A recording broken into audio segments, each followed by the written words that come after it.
Charlize Theron captured audiences with her safe-cracking character in the movie The Italian Job. Well, of course, that story is fiction, but the career of a safecracker is anything but. In this week's Night at Work, Christina Krawczyk takes a look at life behind the master lock. To you, it may just sound like clicking, but for others, it's literally the sound of music. I started tinkering around with locks when I was about 12 years old. I was just got interested into the complexity of the lock and wanted to find out ways to defeat it, and took a lot of educational classes over the years and progressed from there. It progressed from a 12-year-old's lock-loving hobby to a grown-up profession. Dave LaBarge now owns his own lock shop in Watervliet. What exactly does he do?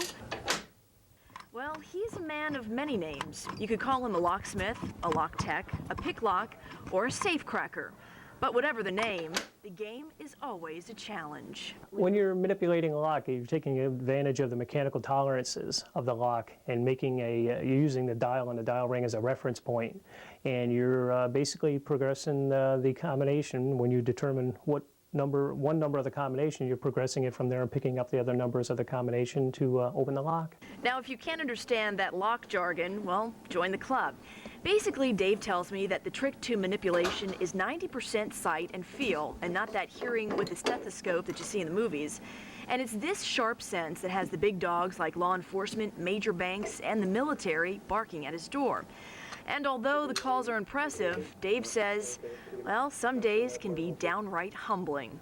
When you put several hours into manipulating a safe and your eyes are driving you nuts and it doesn't come along, then you go get the equipment to drill it open and repair it. In the more than 20 years that Dave's been cracking safes, he tells me that he hasn't met one that he hasn't been able to open. As you can see, there's plenty of awards here to prove it. In fact, he just took home first place in the world's largest safe manipulation contest. You got to get 2 locks open in a row with the best time in order to place. And a lot of times after one lock, your eyes are so bad that you don't get a second lock open. Not the case for Dave, though. It seems that sound of music keeps drawing him back in.